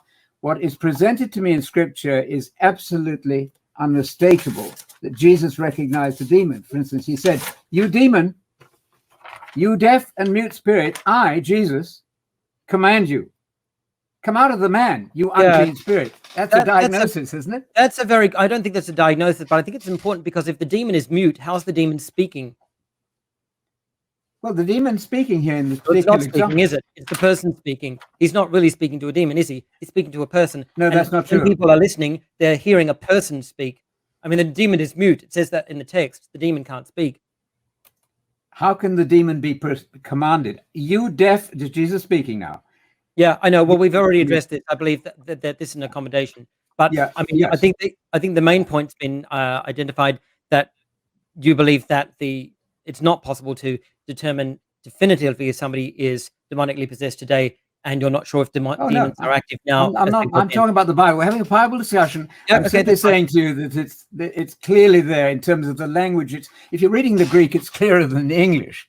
If you're reading the good commentaries, they all make this point, that the demons are more than clear. I mean, you've used a number. Well, actually, they don't all say that. Not As I've demonstrated, some of them actually say something else, and some of them make the point that the demon, the person who is possessed, is not always differentiated from the actual demon themselves. Okay, not always, but when? What are you going to do with the ones where they are?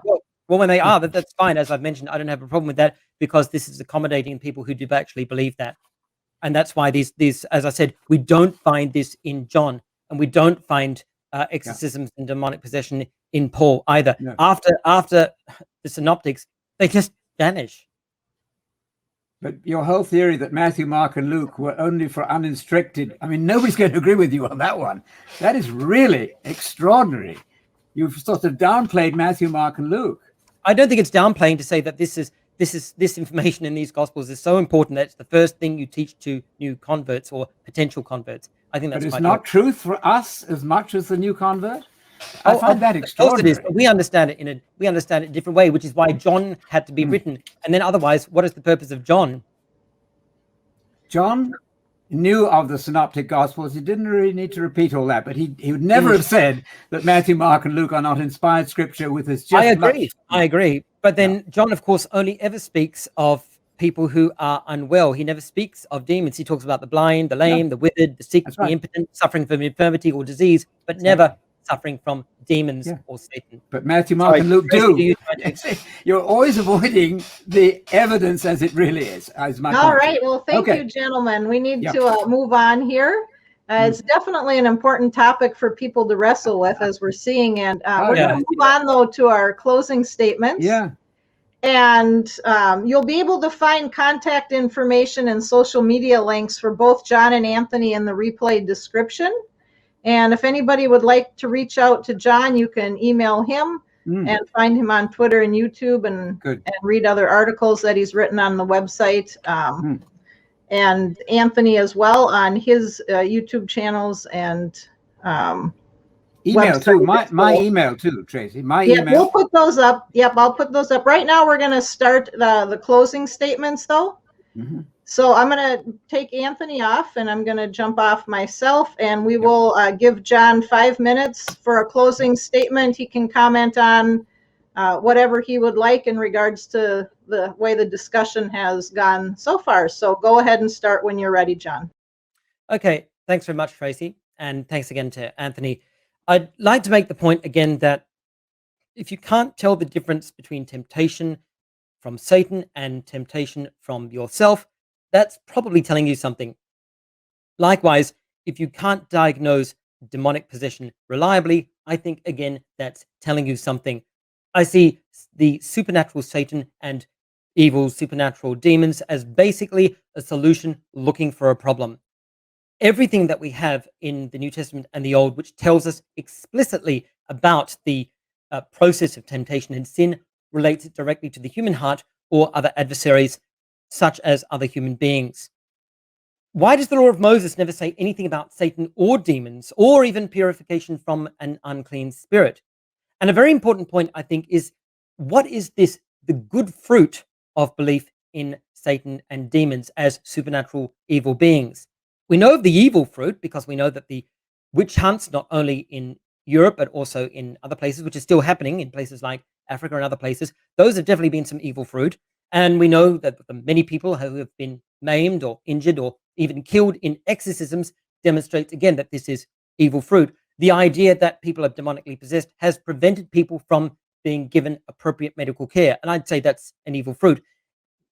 Taking Jesus' dictum of good fruit and evil fruit as a case study, can we say that belief in supernatural evil beings such as Satan and demons demonstrates good fruit? And if so, what is it? I think it's really important to note that the Gospels, the Synoptic Gospels, spend a lot of time on Satan and demons, but outside that, they vanish. And that's something which definitely needs to be explained. I think it's also important to demonstrate that the New Testament uses the very language of beliefs in first century Judaism. If they weren't expecting people to understand words in that way, then why did they use them in that way? It's clear that the concept of the evil inclination is in the Old Testament. By the New Testament times, people were commonly using particular terms for it, but the concept was still there, just as it was in the New Testament. This is not the same as something like the Trinity, which as a concept is not in the Old Testament or the New. I think it's important to consider which Second Temple period or earlier sources are accurate representations of a view of Satan and demons. I think it's important because if we can't find it there, then where are we getting these ideas? As Anthony says, he believes that the doctrine of Satan and demons developed over time. I'm not sure exactly of the details of his belief on this. He would have to explain it in some more detail. But you have to ask yourself, how can we be sure that this development was accurate? And where are we getting the ideas for Satan and demons in the New Testament? Does Jesus ever attribute temptation or illness to a supernatural Satan or demons? No, he doesn't. Why not? Why doesn't Paul? Why doesn't anybody else? What about the scholars that I cited?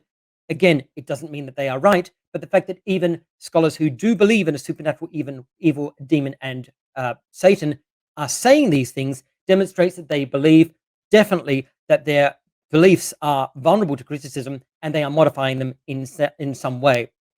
Lastly, I'd again just like to ask people, when you are tempted, does Satan come up to you, proserchomai? Does he approach you? Have you ever seen people who are demonically possessed? Why does most of the New Testament read as if demons simply don't exist? And why does the New Testament, particularly in Romans and James, spend so much time describing the process of sin as emerging fundamentally within the human heart? Thank you, Tracy. All right. Thank you, Jon.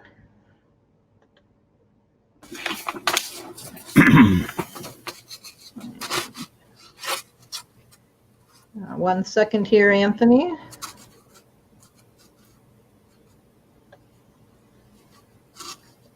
And I will. Are you ready, Anthony, to start your 5-minute closing? Yep, absolutely. All right. Yep. Thank you. Okay, well, that's been very stimulating. I'm glad for the work that Jon has done on all this. I will respond with, I haven't used scholars very much, except I will now read from Henry Alford, tremendous believer in the pre-mill kingdom. I mean, a magnificent scholar. The remarkable story of the demons, Legion, for example, brings before us the whole important question of demon possession. The gospel narratives are distinctly pledged to the historic truth of these occurrences. I repeat, the gospel narrative. Forget the rabbis, forget extra biblical stuff altogether. Don't play down Matthew, Mark, and Luke saying they don't really count. But the gospel records are pledged to the historic truth. Either they are true or the gospels are false. They form part of that general groundwork in which all agree. Nor can it be said that they represent the opinion of the time. The words are spoken by the Lord, in which the personality and presence of the demons is distinctly implied. These are just facts. Now, either our Lord, Henry Alford says, spoke these words or he did not. If he did not, then we must give up Scripture. we must then set aside the concurrent testimony of the evangelist to a plain matter of fact. In other words, establish a principle by which you could overthrow any fact you didn't like in the Bible. If Jesus did say those words, it is wholly at variance with any Christian idea of the perfection of truthfulness in him, who was the truth, to have imagined that he used such plain and solemn language in regard to the demons and their existence. If they don't exist, Jesus is really put down badly. So one other point, the serpent is the devil, is the ancient serpent. That Genesis serpent was not, I repeat, not an animal. The definition of that serpent is given you in Revelation 20, verse 2. You have to wait for it. But that ancient serpent was and is the devil, with a proper name there. If it's a proper name, the idea of impersonal human nature fails, is my point. So I just don't think that if one pays attention to the language, I mean, for instance, Jonathan said there, sometimes you can't distinguish between the demons and the demoniac. What about those times where you can, and where the grammar of the language, particularly if you're reading the Greek, it shrieks at you. It couldn't be clearer that the demon is a supernatural person, a spirit, and the spirits, of course, were preached to after Jesus rose from the dead. The word spirits doesn't mean, when it's used unqualified, spirits would mean angels or demons. What about the angels who sinned? What are we going to do with that one? In Jude 7, the angels who sinned in the same manner as Sodom and Gomorrah. We haven't dealt with any of those questions to take more time. But there's so much evidence here, I just don't think we can get off the ground once we concede, as Jonathan generously does, that the word Satan never ever means internal human nature in the Old Testament. Okay? That's my point of view. All right. Well, thank you, Anthony. I think we could go on and on here for hours. Yes. Thanks very much, Tracy, for moderating so well. Yeah, And thanks again, Anthony, particularly for the tone. I've had a couple of people message me saying that they really appreciated the tone of the debate, and I totally agree with that. I think it's been really wonderful. That's and good. I think we've honored God and Christ in this discussion. Thanks to you. Good remarks. Yes, like I appreciate you both being gentlemen in our discussion. That's great. So now we're going to have some question and answer time. And to our audience, if your question was asked at the beginning of the show, you might need to retype it because we have so many questions, they start falling off. So we'll do our best to answer and ask as many questions as we can. And I apologize ahead of time if we're not able to get to your question. And both gentlemen have said, feel free to reach out to them, email them, and ask your questions that way as well if we don't get them answered. So we're going to have about 30 minutes now of the audience Q&A, and just type them in the chat and we will be bringing them up. First of all, our first question was pre-submitted this morning from Ireland, and it was from a pastor in Russia as well to Jonathan. And what we'll be doing is whoever it's asked to, they'll have a couple minutes to answer, and then the other person can respond also for a minute or two, and we'll try to go back and forth. Jonathan, it looks like we have a lot more questions for you, so I hope that's okay. Yeah. And I will bring up this first question here in a second. All right. So, how could Jesus tempt himself in the wilderness with ruling over the nations if he did not possess them? And he didn't have a right to them himself when Satan offered him, the power that he would give him. Well, I believe that Jesus did have the power to do that. Even on the cross, he said that he could call to 12 legions of angels to deliver him. So I think it's a very clear instance of Jesus being tempted to use his power given to him by God, to subdue the nations. Now, the bottom line with the temptation of Jesus in the wilderness is, regardless of whether or not we believe it's a supernatural evil Satan, the point is everything that the Satan had said to him had to be literally tempting to Jesus himself. Otherwise, there would have been no temptation. It would have been a farce. And from that point of view, if it was tempting to Jesus, then he could have done it. Otherwise, there's no point in asking him to do it. Anthony, would you like to respond? The point being that, would you repeat your last sentence one more time, Jonathan? Oh, yeah, sorry. No point in it, yes. Yeah, my point is that in order for something to be a genuine temptation to Jesus, it has to be something that naturally appeals to him, and it has to be something that he is able to do. Yeah. Otherwise, it's not a real temptation. Yes. So from my point of view, that the only reason Jesus didn't say, "Oh, well, I can't, I'm just incapable," he actually says, "It's not my right." And so from that point of view, he said exactly the right thing. It was tempting to him. He could have done it, but he chose not to. That's exactly right. And he simply chose not to sin. The temptation, and I agree with you, is meaningless if it couldn't possibly be. But the Satan, and we don't drop the article very carefully, the one well-known Satan said to him, if you are the Son of God, which you are, he didn't say, let's imagine you may be. If you are in fact the Son of God, why don't you do so-and-so? And Jesus answered him with scripture. He said, the Bible tells me I mustn't do that. I don't find that difficult. All right.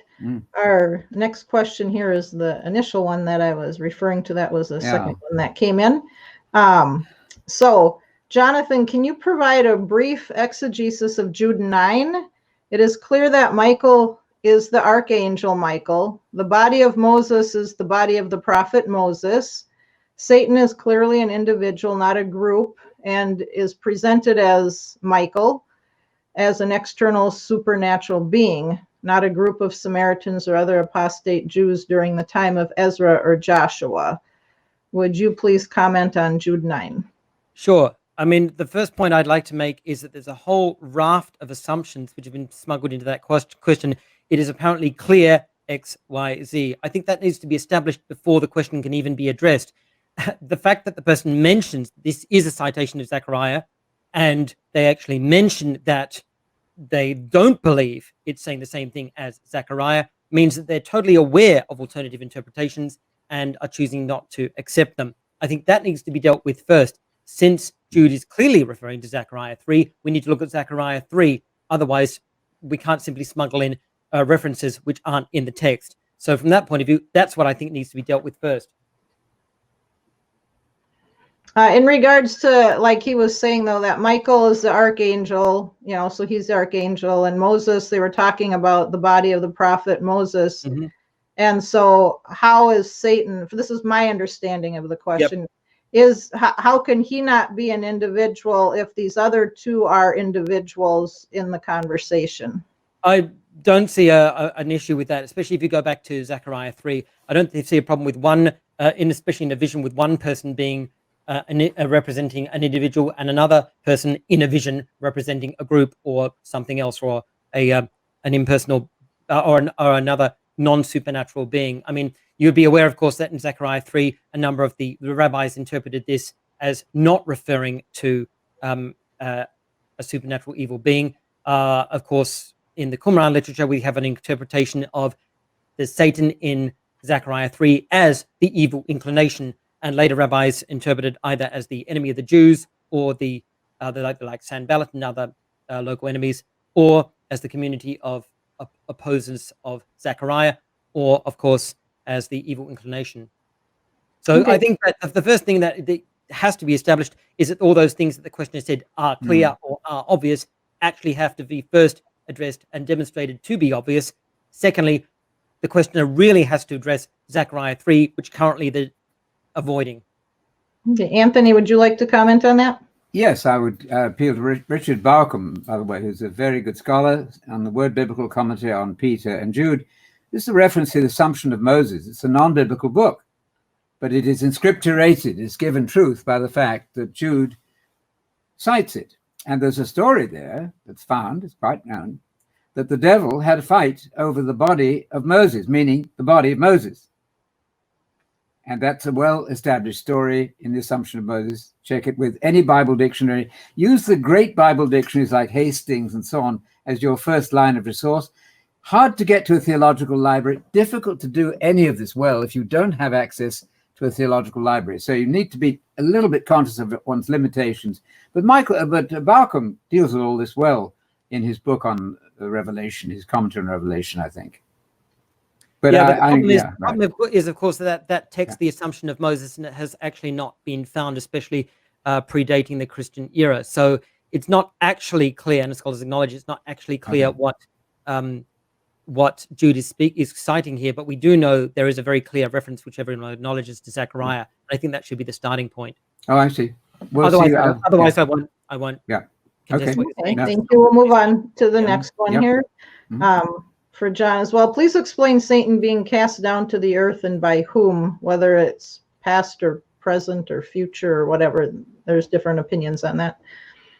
Okay, well, this is actually something I'd very much like to know. Exactly when was Satan cast down to the earth and by whom? If this is citing a Bible passage, then I can assume it's citing Revelation 12, which I already addressed. The dragon there, as Malcolm and Beale acknowledge, is Rome, and the passage in Revelation 12 is a symbolic description of the pursuit of the body of Christ by Rome and Jesus' eventual deliverance of his saints.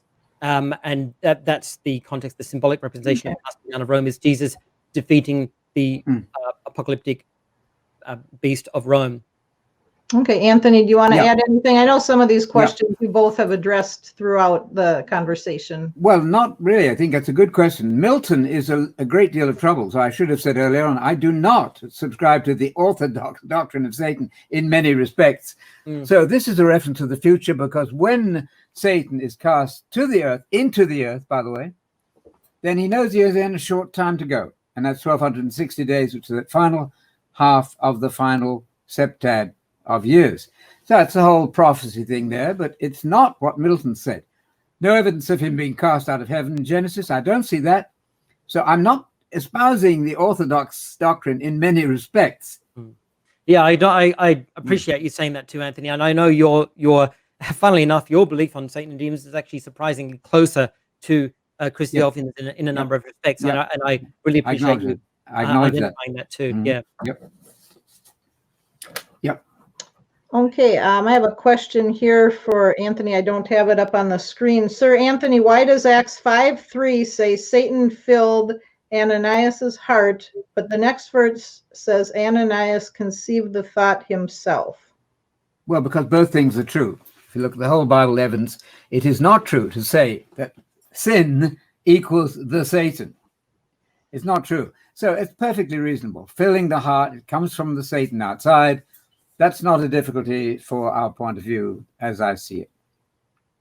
Jon, would you like to comment? I think it's pretty clear. As I've said before, the parallelism is very clear. And when we have a look at Paul and James and other New Testament writers describing the process of Satan, they say the process of temptation, it starts in the heart. I agree that Satan is not sin.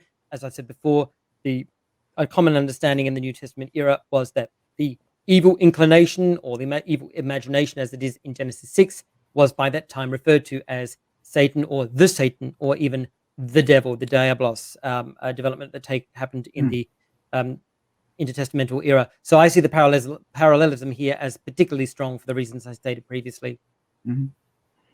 Okay.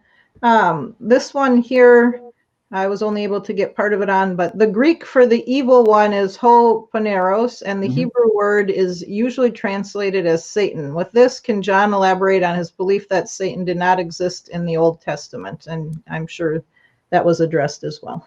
Okay, yeah, and previously I mentioned that Satan is in the New Testament as a human Satan, and also in the form of an angelic opposer.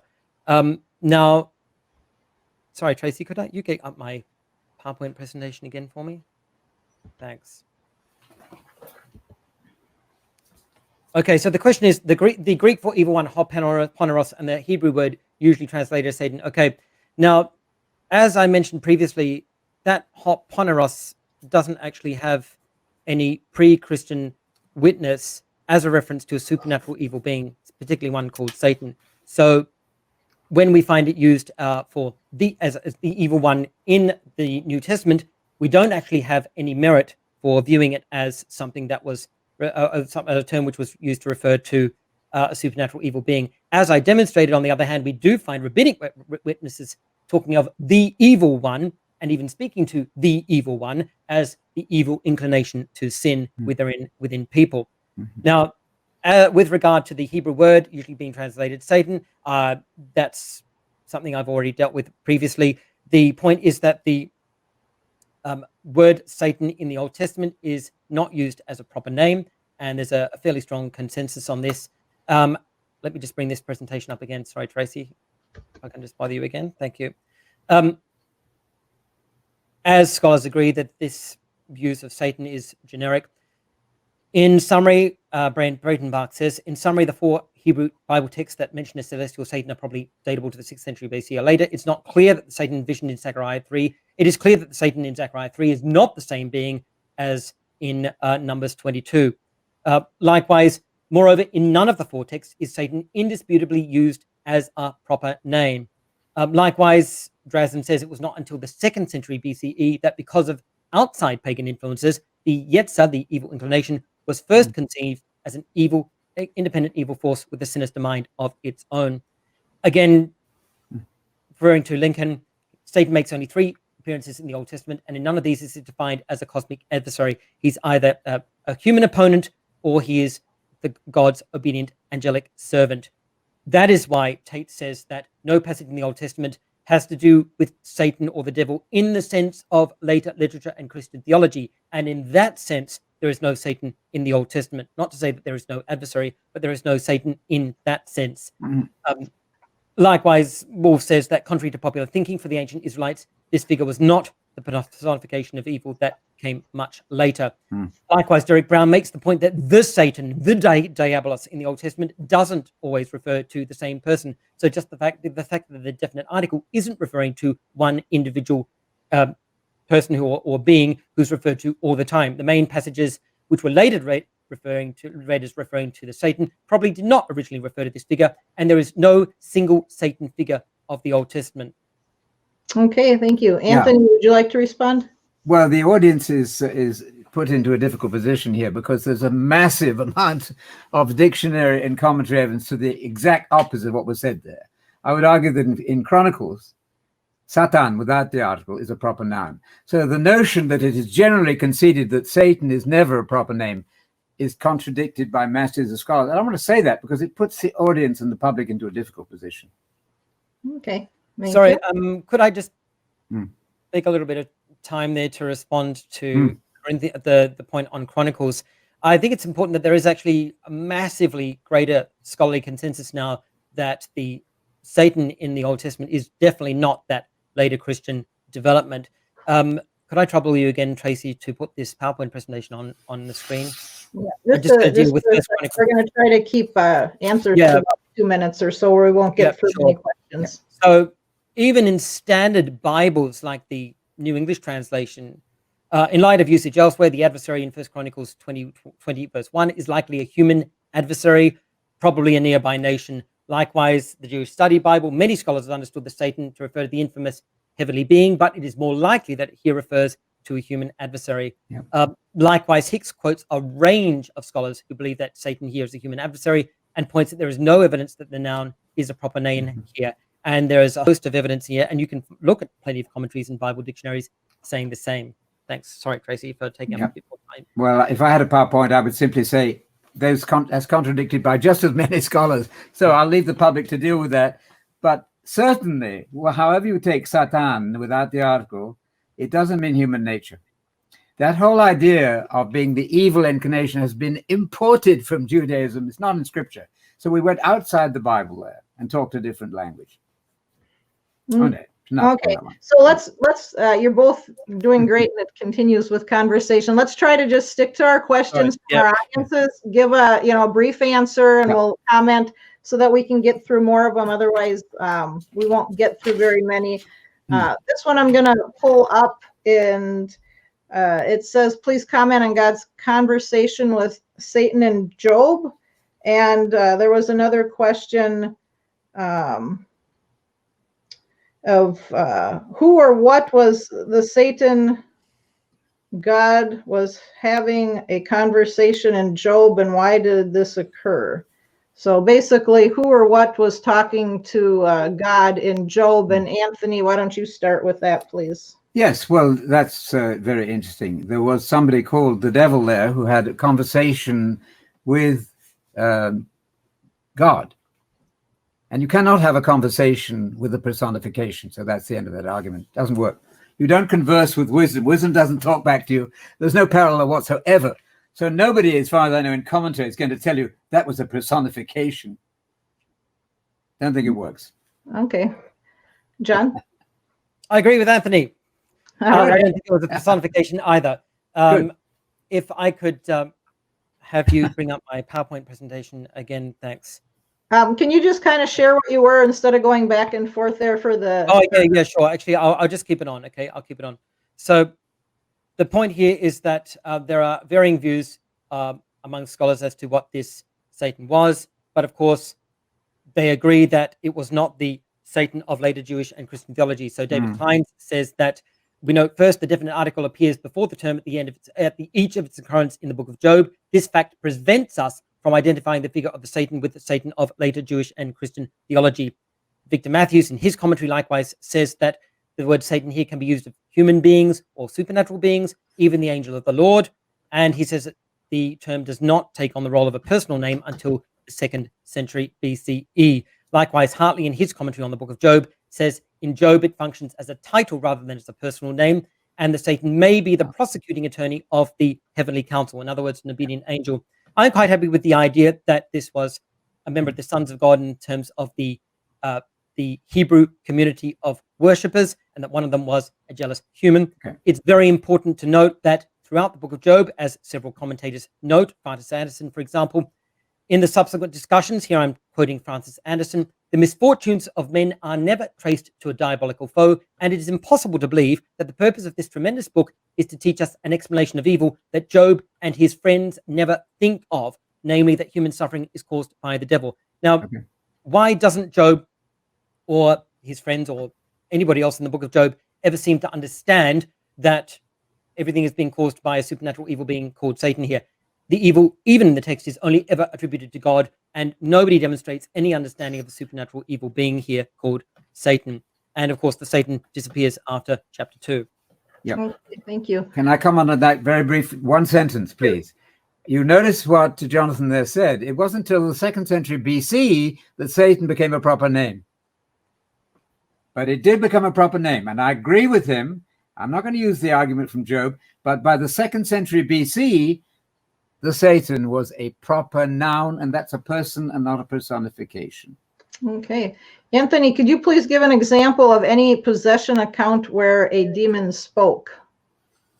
I've not experienced that. The nearest I came to it in Africa was, there was a man we met in Africa. I've been in Malawi many times, and this gentleman seemed to know our names before we told him. Now, it could have been a trick, I don't know. But I have no personal experience of exorcism. Was there anything in the Bible, I think maybe they were asking?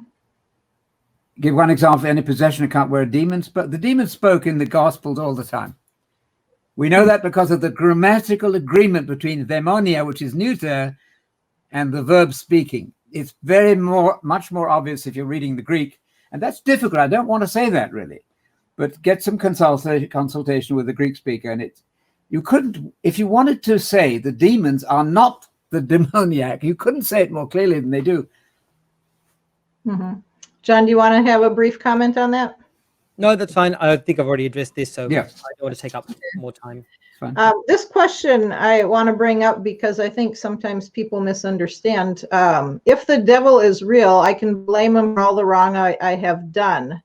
No, honestly, even I disagree with that. Even I disagree with that. Even if there was a real supernatural evil being, you can't do that, because anybody who believes in an evil supernatural being also understands that human beings have personal volition. At least most of us do. So I don't think that's valid either. Sorry, Anthony. I totally agree with him. Absolutely agree with him. Don't ever say the devil made me do it. That is absolutely false and dangerous and wrong. I think that's a potential danger of this belief, but it's by no means a corollary. No, I agree with that. Okay, so someone in a comment before made a comment that the person had a mental illness. And so Lori Jane says, so a bunch of people in the day just went around faking having a demon, and Jesus rebuked the person then? Would you like to comment on that first, John? Yep, sure. As I mentioned previously, I don't think that I think these people were generally suffering from some kind of illness. I cited, for example, Dunn and Twelftree, who said that in cases such as Mark 9, we need to understand that the person was suffering from a mental illness or some other disorder, and that the people of the day, people around them, did not understand that mental disorder, and so attributed it wrongly to a demon. I don't think that Jesus rebuked the person. I think the gospel writers are giving us a description of the event which makes sense to the people at the time. Likewise, for mature Christians, John completely omits any reference to this. Those kind of beliefs are no longer necessary anymore. And I think it's a great example of how the New Testament writers and the earliest Christians demythologized these beliefs.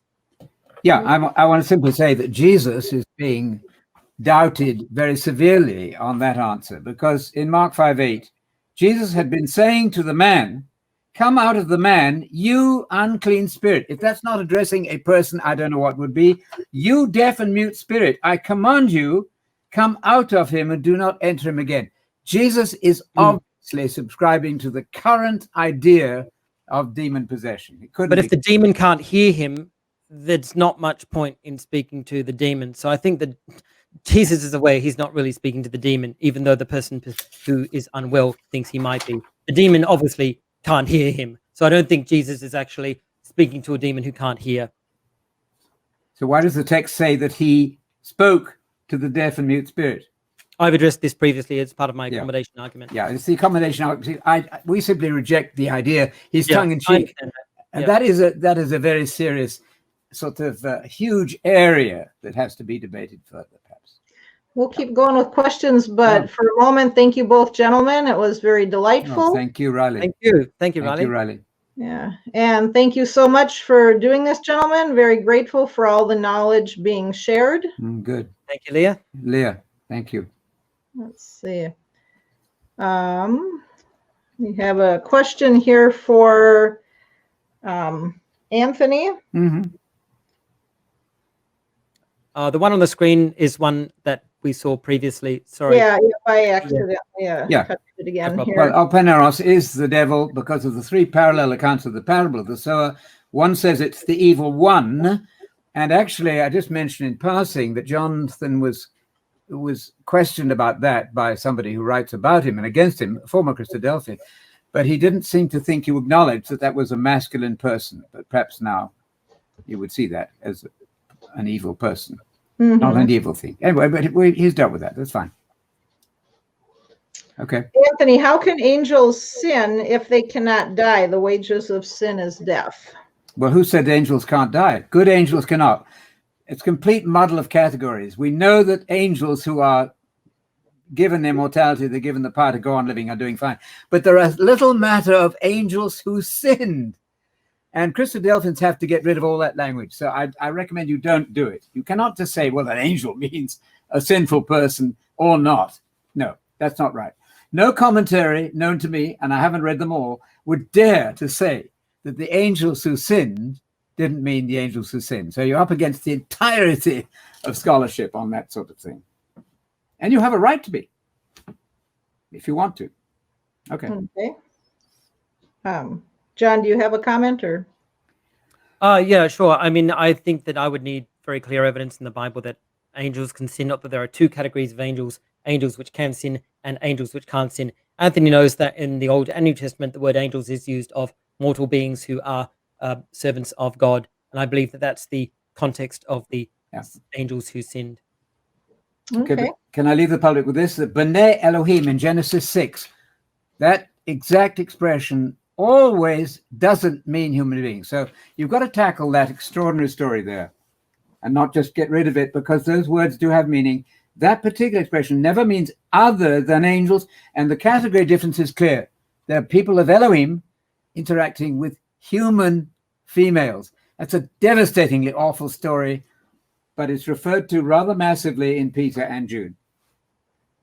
Anyway, leave it. Okay, so we have a question here from Carlos. John, can you deal with Luke 8:30? Jesus asking for a personal name and the impersonal replying with a name. Sure. In Luke 8:30, Jesus asked him, that is the man, what is your name? And the man said legion, because many demons had entered him. So the man is addressed, not the demon, and the man replies, not the demon. Anthony, do you have anything to add? Well, that might be true of that story, but it will not work in all the stories. You must have a principle that's going to work everywhere. There are other stories where the demon is distinguished from, and actually Jonathan admitted that. He said there are cases where it isn't distinguished, but you've got to deal with the cases where they are carefully distinguished. That's another discussion, but we need to look at that sometime.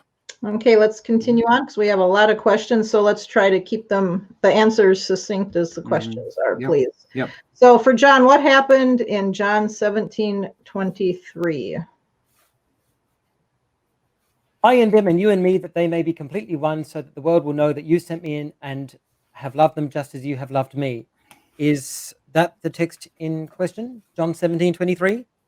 If you pulled it up, I'm not able to pull it up right now.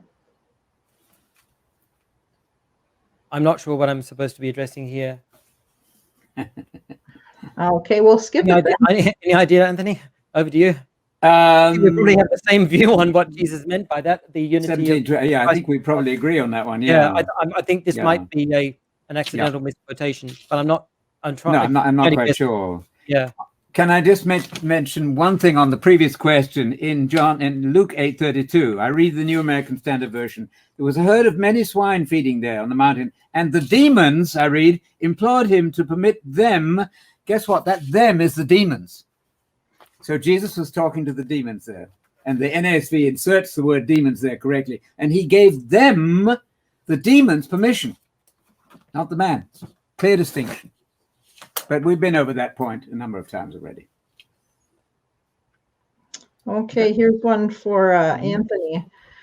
Sir Anthony, why does Paul in 1 Corinthians 8:4-10 infer that it should be okay to eat sacrifices to demons, except that a weaker brother who believes in other gods might see it, if in fact demons actually exist? Well, you have to remember, first of all, that Paul said that we don't want you to have fellowship with demons. Fellowship with human nature? Obviously not. Fellowship with demons. And it's all right to go to dinner and not ask about whether the food's been offered to an idol, if your conscience will allow it. Perfectly reasonable. But the fellowship is with demons, Paul said. I don't want you to have fellowship, koinonia, with demons. What's that? Human nature? I don't think so. It doesn't work language-wise for me. Okay. John, would you like to comment? No, I think that the question's quite sensible. I think the point is pretty clear, and I don't want to contest what Anthony says because I think it's just going to waste time. Yep. Okay, so if someone has schizophrenia, bipolar, or Tourette syndrome, how can you distinguish them from being possessed? I can't.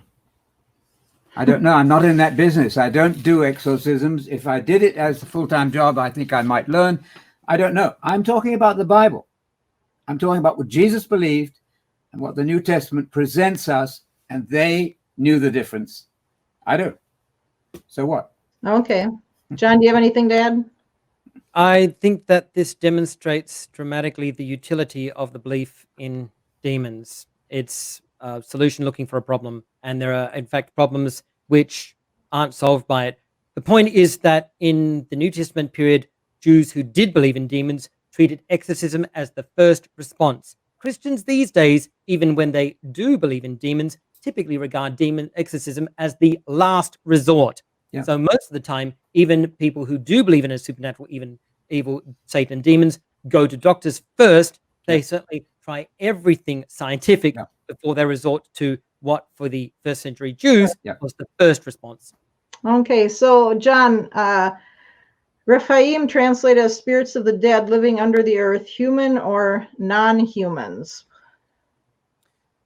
Well, they're just simply the empty, non-living spirits. I mean, they're considered non-persons. I mean, they don't exist. If the question is actually what the Rephaim are, then that's another question. But I'm not sure if the question is asking if they're supposed to be demons. I don't think they're regarded as demons. they're not actually living. I don't think that the spirits here are living beings. I don't think they're described as living in the under the earth at all. So I'm not sure exactly what the question is getting at. Yeah, I can answer that one on 1 Peter 3. Jesus, when he was raised from the dead, in that spiritual condition, went and preached to the spirits in prison. He wasn't preaching to non-existent. He certainly wasn't preaching to dead humans. You can't preach to a dead human. We're agreed on that. He was preaching to the spirits who had been evil in the day of Noah. You can't say they don't exist. He didn't go preaching to nobody. That sounds like immortal souls to me. Okay, we'll have two questions here. One we missed. I think we talked about it a little bit, but I guess we didn't answer it well enough for Jonathan here. Septuagint translation of Job 1 through 2 and Zechariah 3 renders Hasatan and Ho Diablos. Yes. Is this the main source of the technical term to Ho Diablos that occurs dozens of times in the New Testament? We've done with that, I think. Well, go ahead. Yes. Well, as I've mentioned before, the Old Testament doesn't have a single Satan or Diabolos. The point is that, as I've cited from the literature previously, the Satan, even the Satan and the Diabolos in the Old Testament is never the same person all the time. And and even Anthony would agree with this. I would agree with that. Yeah. So as I said, I cited Derek Brown previously, saying that there is no single Satan figure of the Old Testament. So I'm not sure exactly what the question is getting at here. The main source of the technical term Hadiabolos, the New Testament uses these terms in the same way as the Old Testament, insofar as it's not always the same referent. That's it. No, I agree with that entirely. But of course, it's never the internal human nature, ever. I fully agree. You can have a Satan, you can have a donkey who is a Satan. That is good information. But on the other hand, no case does Diabolos or Hasatan mean internal, non-personal sin. Never. All righty. Okay, for our last question here, has to do with pigs. Okay. So I understand Legion had a personality issue, but why did Jesus involve the pigs when he cast them out? Because I believe the man was being accommodated. The man who was mentally ill was being accommodated, and Jesus was giving him a visual demonstration of how he was cured. I think it's that simple. I see.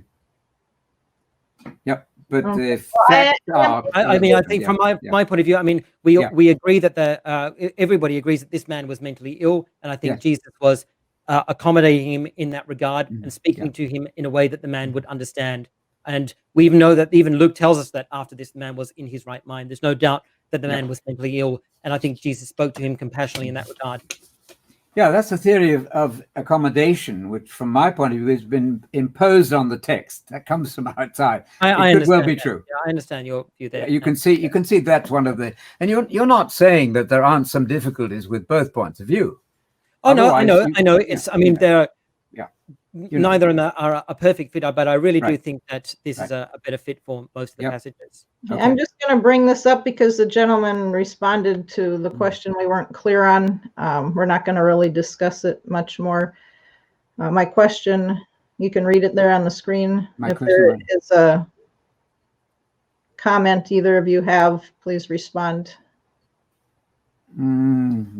Greek version, the etymology of the term or diabolos, which is a sort of striking through word, not the concept of the devil. We've agreed happily that the devil of the New Testament, as I see it, is not there clearly in the Old Testament. Yeah, again, I'm not sure what the point here is. Hot diabolos is the term used in the Greek Old Testament, as Anthony and I both agree, and we both agree it's not always the same. Okay, we'll leave it at that. The last one I'm going to bring up is from a good friend, so we're going to let her ask her. So Michelle says, 1 Peter 5:8, who is prowling around like a lion to deceive us? Yes. If you would answer that, John, and we'll give Anthony, and we'll be done with questions after that then. Sure, I think it's referring to the opponents of Christ, particularly the Roman state. The image here is taken from a range of passages such as Jeremiah 50:17 and 50:34 to 38. There's also the roaring lion passage in Psalm 22:13, and the figure of the lion to describe Israel's opponents is also found in the Qumran texts. So I think this is just a standard literary trope of a figure of an opponent. In this case, the opponents of Christianity, particularly the Roman state. Anthony? Well, the definition of Satan seems to have changed a bit. We started by saying it's a personification, not a person. Now it's the Roman Empire. In fact, from a Christadelphian point of view, every human being is Satan. So I just want to point out that in my opening slide, I did make the point that Satan is not only a personification, and I made a specific point of saying in the Old Testament, there are human adversaries, human Satans, and even an angelic adversary. So the Satan and Diabolos are not simply a personification, as we've agreed. They're used in a variety of different contexts with slightly different meanings. And the Roman Empire too. Yeah, and the Roman Empire too, because it's an adversary, just like the Satan adversary of an evil nation, an enemy nation, which was found in 1 Chronicles 21 and 2 Samuel 24. I might also make the point that a roaring lion walking around the street is a particularly bad metaphor for an invisible opponent that nobody can detect if, of course, this is referring to a supernatural evil being whose temptation are indistinguishable from human inner temptation. It's not a very good image for that. All right. So I'd like to thank everybody who joined us this evening.